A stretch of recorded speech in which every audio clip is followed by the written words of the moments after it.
let's just go ahead and say we do pull back down to 8Z22. So let's say baby Doge, boom, all the way down to 8Z22, right? But let's say that's where we stop. We don't go down anymore. We just start to go up. Let's say you get in at 8Z22. So let's go ahead and take your $1,000 and divide it by 8Z22, which is 1, 2, 3, 4, 5, 6, 7, 8 zeros, and then a 22. That gives you 454,000 or 454 million or billion baby Doge. I mentioned this yesterday because whenever you go ahead and you do this math, and now you're like 1, 2, 3, 4, 5, 6, 7, 8. Let's just say we go back to where we are now.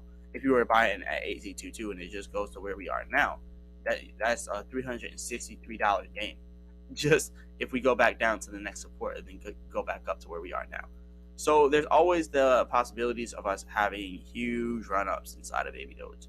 And that's why, like I said, I'm not opposed to Baby Doge going down to 8Z22 because I know either way it's a gain for me. And it's a gain for anyone who gets in at 8Z22. And then I know 8Z22 isn't even the best area to buy Baby Doge. Me personally, 8Z1 over here, 8Z12 down to 8Z1, right?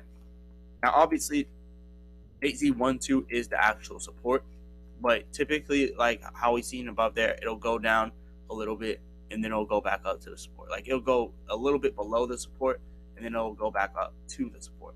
Just like how we seen back here, it went below the support and then it went back to like above the support. So what we could see here with Baby Doge, like I said, 8Z22, try to retest some resistance, getting rejected, then down to 8Z12 or 8Z1. And like I was saying before, the importance of this, you take $1,000 right here and you put it inside of, let's say you put this inside of 8Z1. If you put this at 8Z1, that's 1 trillion Baby Doge. At 61, I'm going to keep mentioning this because this is amazing. It'll be $100,000 at 61. So that's a huge amount. Even if you get at 8Z12, you're still looking at a nice profit. Let's say you go ahead and you do this only down to 8Z12. So let's just say you did 8Z12. So down here, you just put 12, and that's still 833 billion Baby Doge. But see how big of a difference that is. See how big of a difference we're looking at here. Like that's 1.73 trillion or 1.83 trillion for if or not 1.83 trillion. We are 133 billion off pretty much.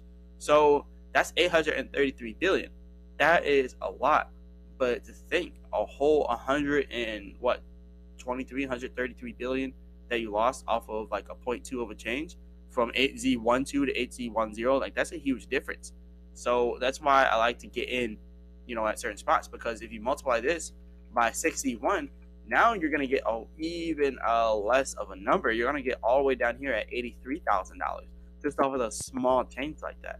So there's huge differences in this, and that's why I'm saying, like, imagine us going back to the 9Zs. Like, that would be even crazier. Like, look, if we went back to 9Z, the lowest I seen during the last drop was 9Z like 7.8. That's what we went down to. So that would give you 1.2 trillion Baby Doge, and then multiplying that by 61, yeah, like now you're up big money, 128 kind of. Like, just think of the difference there, from 8Z1 to 9Z 7.8. Like that's a big difference. That's a $28,000 difference. So yeah, there's huge differences here. That's why I said I'm not opposed to if we pull back here in Baby Doge. I'm not opposed to it at all. That's just more money for the Baby Doge army. And yeah, if we pull back, I'm definitely buying more. But I do hope that we pump from here. Big shout out to everyone out there that watched the video. Also hit the like button and subscribe. This is the Marcellus Clips channel. On this channel, we will be continuing to grow, and I will continue to put the clips to all the videos on this channel just in case you don't want to watch the long form content. So definitely check that out. Let's get this channel to 1,000 subscribers and plus and beyond, and stay tuned for another video.